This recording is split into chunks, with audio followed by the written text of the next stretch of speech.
So we're continuing in our sermon series, The Power of Love. And today we're going to be talking about just for you. Just for you. And I want to give this disclaimer. This is Cell Phone Sunday.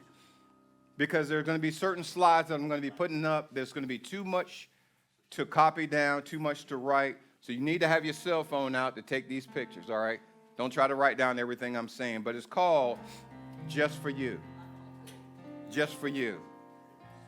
So real quick, by show of hands, how many of you all like seafood? Just show your hands. Seafood, all right?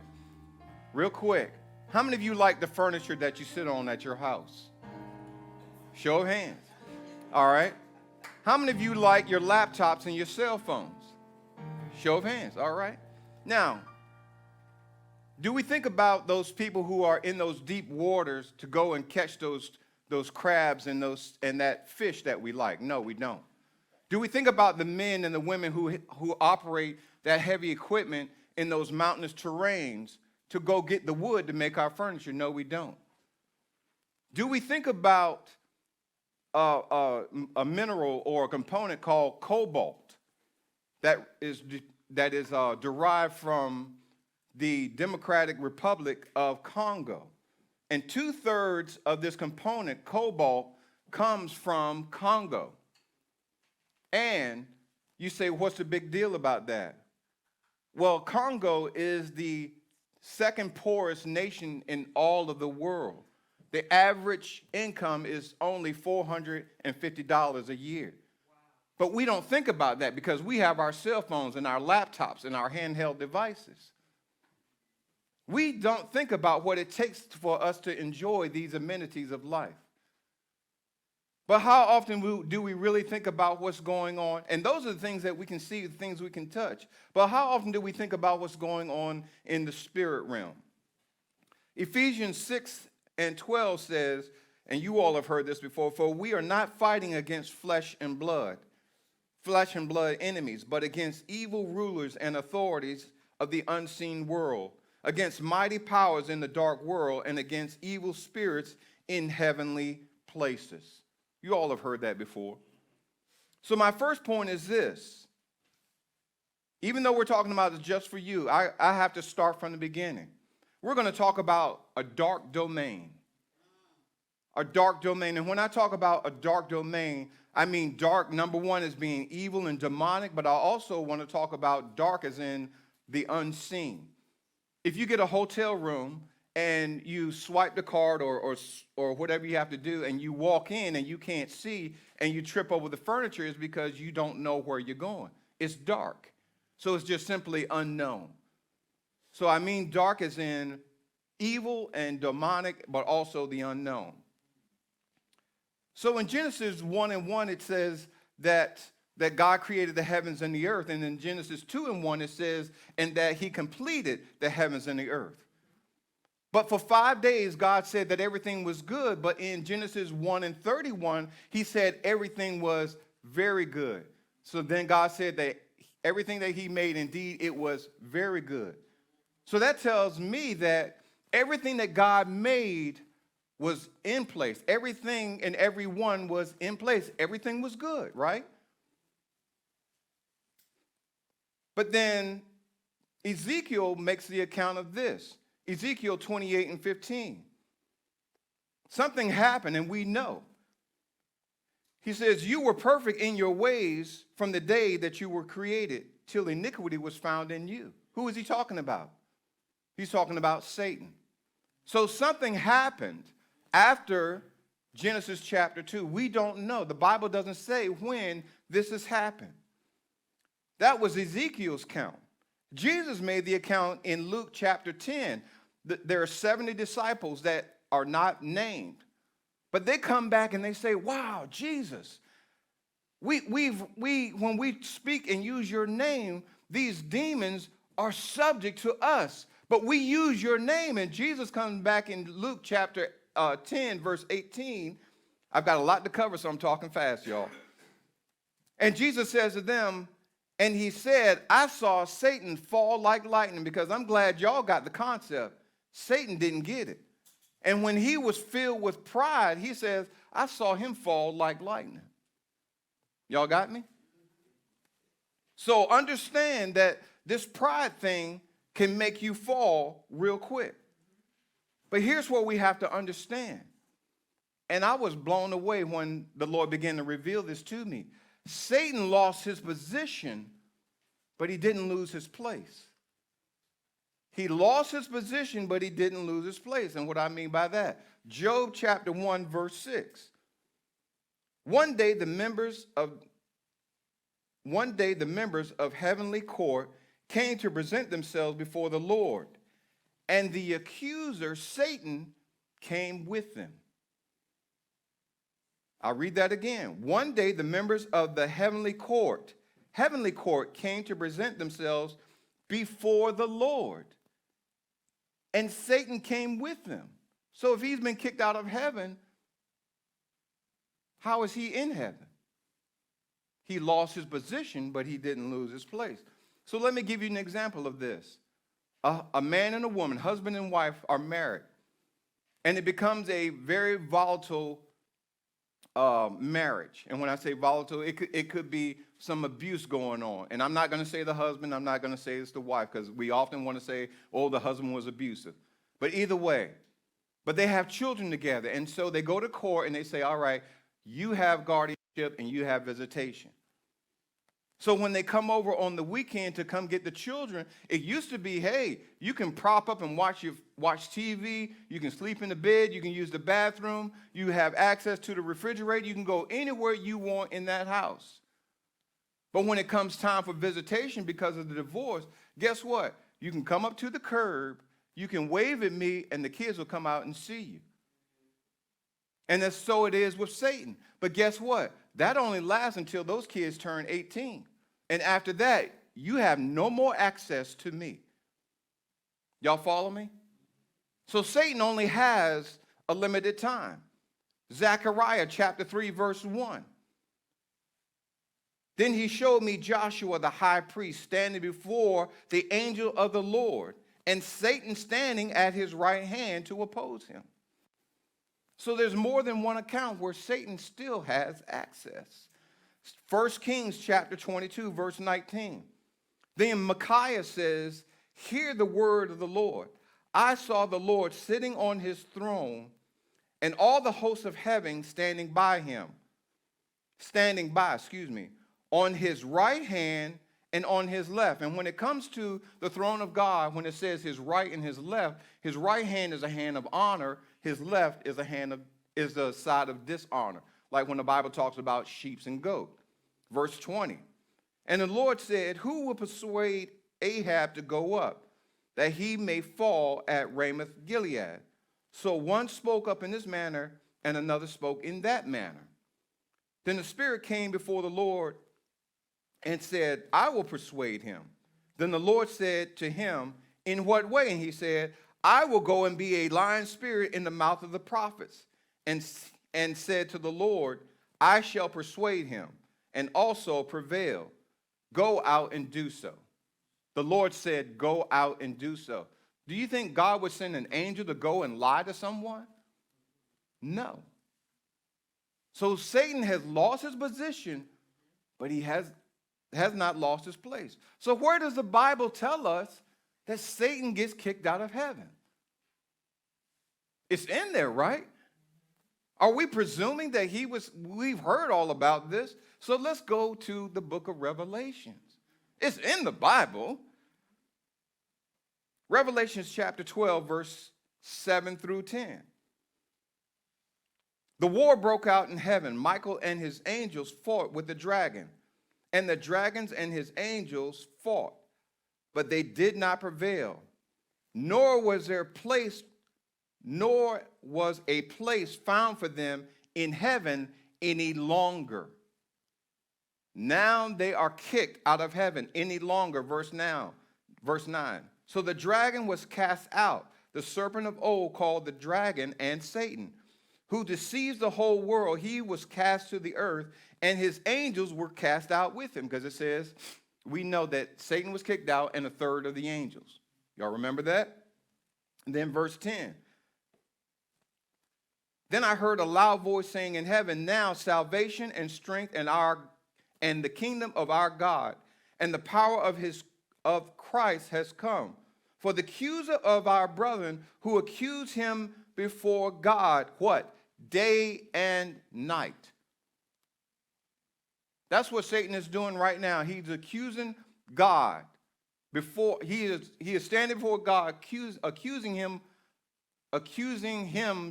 Y'all know what I'm saying. He is accuser of the brother before God day and night, has been cast down. He has been cast down. So you're saying, all right, well, this has happened. But I want to show you something. That was verses 7 through 10. Let's go back to verse 6. What is verse 6? And in chapter 12, as throughout the book of Revelation, there's a lot of symbology. It talks about the dragon. It talks about the woman. It talks about the horns, the crowns, and all types of things. In verse 6, it says, the woman fled in the wilderness where she has placed let me start over again. Slow down, Robert. Then the woman fled into the wilderness where she has a place prepared by God, that they should feed her there 1,260 days. They should feed her there. And by the way, the woman is Israel. I'll just give you that much. There's too many rabbit trails that we could go down with each and every one of these. So this actually does not happen until midway through the tribulation. All of this Satan getting removed completely from heaven doesn't happen through midway through the tribulation. So let's go back to Ephesians chapter 6, verse 12. For we are not fighting against flesh and bloodly enemies, but against evil rulers and authorities of the unseen world, against mighty powers in the dark world, against evil spirits, where? In heavenly places. We're thinking Satan is just walking around the earth, like the Bible tells us, be sober, be vigilant, for our adversary walks around as a roaring lion, seeking he may devour. But the Bible clearly tells us, in heavenly places. But he does not get kicked out of heaven until midway through the tribulation. We've got to be very careful. We have a very crafty adversary. A very crafty adversary. Excuse me, y'all. Satan is no match for God. Understanding the fact that he was created by God. He was perfect, as Ezekiel said. He was perfect, but he was not holy. Neither was Michael, neither was Gabriel. He was perfect because God said, this is how I made you, and everything about you is perfect. But he was not holy. But I will also tell you this on a little side note. He is not who the world says he is. In 1983, I was over in Germany and I had a dream. And I won't go into all the details. But I just remember, and still to this day, there are old brick walls that I see. And they don't make walls like this anymore. But I remember looking through the holes of this brick wall, and I remember seeing a gentleman about my height on the other side of this brick wall. And behind him were two more gentlemen taller than him, probably 8 or 9 feet tall. And this gentleman came from around the wall, and immediately I knew who he was. And he was very good looking. I can't describe exactly how he was, but he was not with fangs and horns and all the other things that the world depicts Satan to be. But he was a very handsome, very attractive man. And he looked me square in the face and he said, I want your soul. I promise you, the enemy that we are fighting is very real. And don't look for him in the ways that the world depicts him to be, because that's another trick of the enemy. So that is the dark domain that we have to deal with. Point number 2, the hidden hope. The hidden hope. About 2,000 years after the fall of man, God began to raise up men. Slow down, Robert. Began to raise up men like Abraham, Isaac, and Jacob. And he said, I want men who will tell the people that I am God and God alone. I am God and God alone. And these men began to get the people to understand that. They were what we call patriarchs. And they settled in Israel. And they stayed there. But as you know, if you read throughout Genesis, because of the famine, they all ended up migrating to Egypt. You know about Joseph, right? So they stayed in Egypt for 430 years until God raised up Moses. And Moses led them out of Egypt. And on a trip that should have only taken them 11 days, how long did it take them? 40 years. In that time, God gave them what we call the Torah. T-O-R-A-H.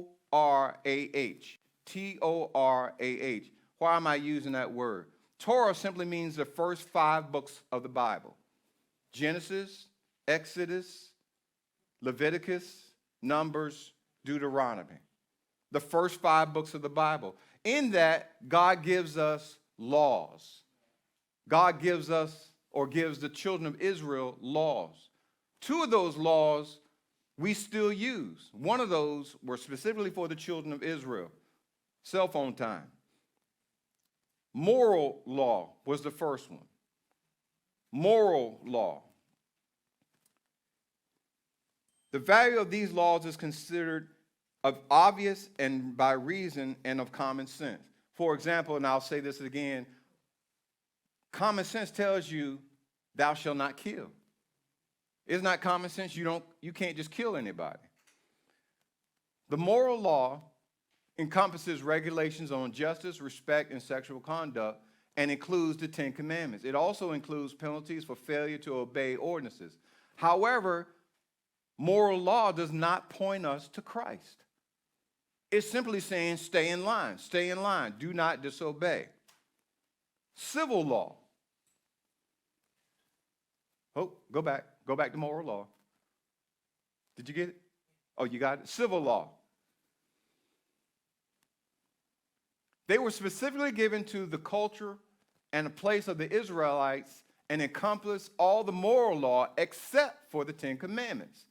This includes everything from murder to restitution for a man gored by an ox and the responsibility of a man who dug a pit to rescue his neighbor's trapped donkey. Now, if you think that our forefathers just sat around and say, hey, let's come up with a law about this. Hey, let's come up with a law about this. No. Our forefathers opened up the Bible and said, let's come up with some laws for the land. Prime example, Exodus 22 and verse 2. If a thief is caught in the act of breaking into your house and is struck and killed in the process, the person who killed the thief is not guilty of murder. That's civil law. The laws of our land, the basic laws of our land, came from the Bible. And then ceremonial law. Cell phone time. These include instructions on regaining right standing with God, sacrifices and other ceremonies regarding uncleanliness, remembrances of God's work in Israel, feasts and festivals, specific regulations meant to distinguish Israelites from their pagan neighbors, dietary and clothing restrictions. So why all of these laws? Why all these laws? Why do you have laws in your house? Why do you tell your kids clean up your room? Why do you tell your kids to do your homework? Because you love them. God was not trying to punish his children. He was trying to make them to get in line to say, hey, look, I love you. And I want the very best for you. If you go let your children do whatever they want to do, if the laws were not in place in our lands, suppose the speed limit is 55 and people are driving 100. Are you okay with that? No. It's hard enough getting out there on 64 now. So these laws are in place. And God had the ceremonial laws specifically for his children to make them say, oh, look, we get to put on these special clothes. And we have these special feasts. Oh, y'all can't come over because this is what our God is doing for us. So they weren't a means of punishment. They were a means of God saying he loved his children. So to summarize, let's look at the 3 laws. So moral was pretty much a set of laws. Civil pretty much kept order, and ceremonial was a way of God showing his love.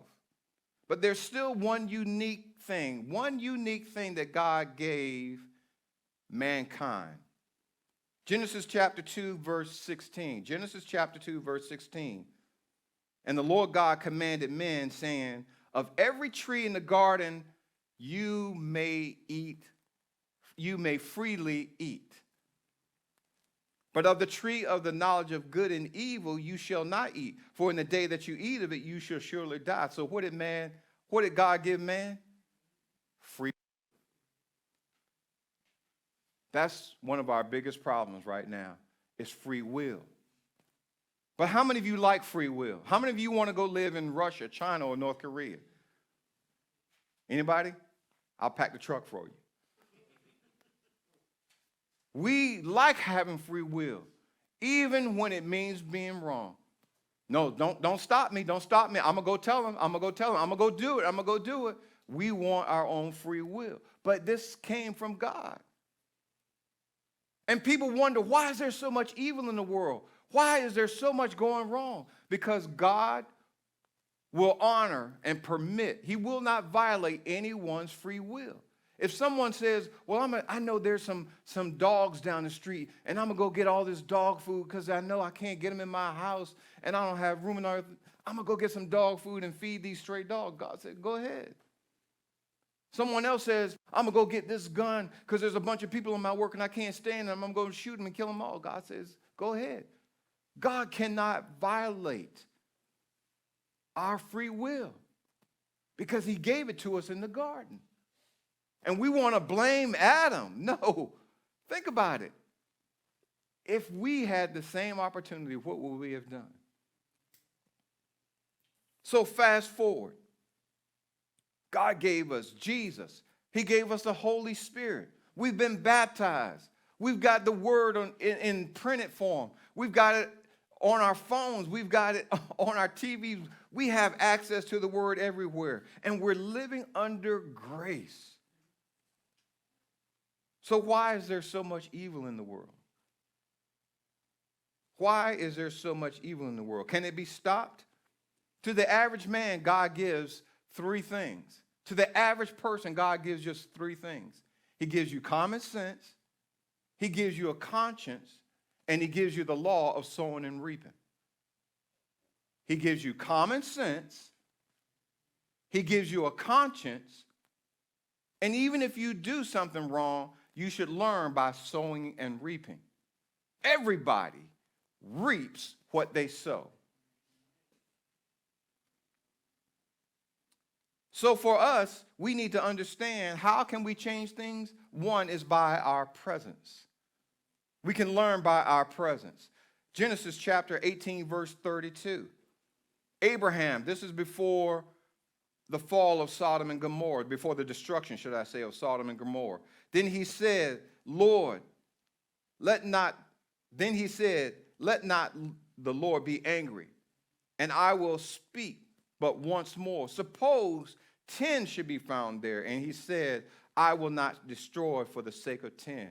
If we are in place and doing what we're supposed to do, God says, I will not destroy. I'm not telling you you're supposed to stay on that job so God won't destroy it. I'm not saying that.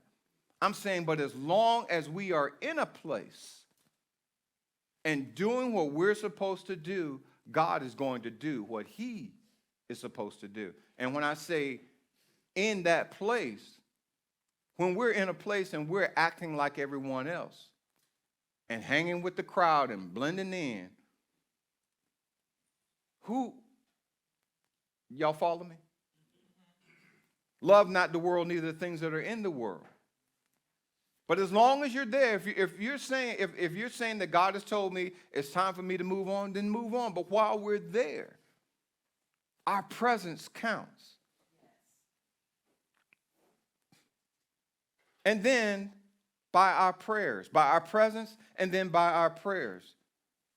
Jesus said, watch and pray. Watch and pray. Remember I said God's not going to violate our will? He's going to permit us to do whatever he wants. God didn't stop Sodom and Gomorrah. God didn't stop Pearl Harbor. God didn't stop 9/11. You remember back in 2018, David and Louise Turpin in Paris, California. They held their 13 children captive. Y'all remember that? Why didn't God stop that? He is full of mercy and compassion. Why? Because people like you and I aren't praying. Are we? I know God, when God began to give me this message, I stopped praying prayers like, oh Lord, watch over our youth. Because we pray prayers like that. Watch over our youth. And I began to pray prayers like, Lord, there's someone right now on their computer getting ready to make a connection with someone they don't know at an unknown location. And this is going to affect their life for the years to come. Lord, I pray that you touch their hearts right now, and so on and so forth. There's a things between prayers like, Lord, oh, protect our youth. That's a prayer. But the Bible talks about supplications where we make specific requests. Supplications are specific requests where we tell God, Lord, stop this, and tell him specifically, Lord. And we may not know names, but we know things are happening. Y'all remember Ariel Castro between 2002 and 2004. He abducted 3 young ladies and got one of them pregnant and held them in his basement until 2013. God is full of mercy, hope, and compassion. But we are, what's my second point? The hidden hope. We are the hidden hope.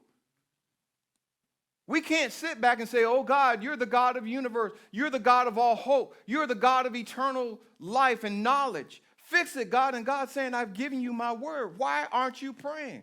Be anxious for nothing, but in all things with all prayer and supplication, make your requests known. You want to see change? Pray. Pray without ceasing. Men ought to always pray. These things only come out by prayer and fasting. The effectual, fervent prayer of the righteous avails much. God is not going to change anything until we pray. What do you want? You sit in a restaurant, they give you a menu. What do you want? You're just sitting there looking at the menu. They're not going to bring you anything until you tell them what you want. And then my third point, once and for all. Once and for all. Let's go back to civil. Let's go back to the civil law. Exodus 21 and 15. Exodus 21 and 15. Anyone who strikes father or mother must be put to death. That's a tough law right now. Okay, how many of y'all...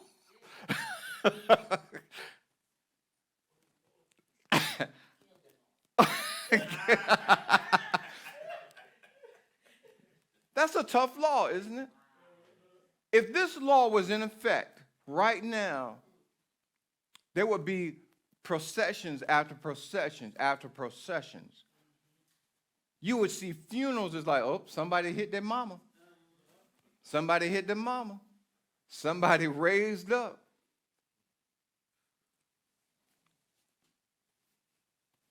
This kind of thing will never be socially accepted in America, but we know it's happening. We know these things are happening. Another thing that I'm sure bothers a lot of people is you see these, and I'm going to be honest with you, I don't watch them, but I know it's going on. These videos, all types of provocative dancing, all these profane words, and everything else that goes on. And then when they have the award ceremony, they're like, come on up here, get your award. They get the award, and the first thing they want to say, first of all, I want to thank God, and God gave you a gift. But God did not tell you to sing that song. God did not tell you. The Bible says clearly, let no corrupt communication come out of your mouth. Ephesians chapter 4. I want to thank God. God said, ho, ho, ho. I didn't endorse that.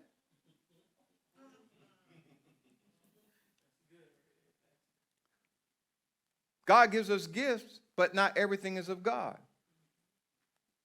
We watch TV and we have athletes and actors and celebrities and people who are of influence, even on social media. And because they use words like God, and it may be with a small g, and they use a word like blessings, we're like, oh, mom, dad, hey, everybody, they're a Christian. They're a believer because they use a word like God or blessing. And then they influence us. They suck us in. And they may not even be trying to. It's the enemy. And then they tell us things like, well, you know, there's more than one way to get to heaven. Anybody ever heard that? There's more than one way to get to heaven. Okay, well, I tell you what, let's try this. Go rent a car from any one of these rental car agencies, and then when you get done with it, go try and sell it. Can you sell that car? No, you can't, because it's not yours to sell. Or go babysit somebody else's kid, and then when you're done, say, you know something, I'm going to put this baby up for adoption. You have no legal rights. So how can you say there's more than one way to get to heaven? That's like renting somebody else's house. Only God can say, you can get into heaven because I created heaven. It's my house, and I'm the only one who has the keys. You all know John 14:6. Jesus said to him, I am the way, the truth, and the life. No one comes to the Father except by me. You can't tell other people, oh, if you want to get to Pastor Robert's house, the code to the garage is this. Or there's a key underneath the mat. Go over there anytime you want to. No. I have an imaginary dog. Okay, John chapter 10, verse 1. Most assuredly I say to you, he who does not enter to the sheepfold by the door, but climbs in another way, the same is a thief and a robber. There is only one way to get to heaven. Anybody who tells you, oh, there's more than one way to get to heaven, they're a thief and a robber. There's nothing that happens here on the earth that God can say, ooh, I didn't see that coming. He knows it all. When Jesus died on the cross, he knew that you would be sitting here in that chair on this day. You all know a few weeks ago, a few months, or whenever it was, I taught the message of the uncontained fire, which I pretty much gave you, my demise, everything that I had, not everything, but the horrors of my life. For the longest time, I did not think that I would ever change. I thought, like many people that I listen to, this is who I am. That I was going to be like this the rest of my life. 1 Corinthians 6:11. I understand that Jesus did it once and for all, but some of you were once like that. But you were cleansed. You were made holy. You were made right with God by calling on the name of the Lord Jesus Christ and by the Spirit of our God. No matter how bad you think it was, whatever it is you've done, it was nailed to the cross with Jesus. No matter how many times you may have done it, it was nailed to the cross with Jesus. No matter how many times you thought about doing it and improved on the way of doing it, it was nailed to the cross with Jesus. And if you're like me, that you had those moments that you marked it on your calendar and you were planning on the next time you wanted to do it, it's already nailed to the cross with Jesus. This is about the power of love. Yes, there's a dark domain, but there's a hidden hope that lies within us. But all of this, Jesus nailed to the cross once and for all.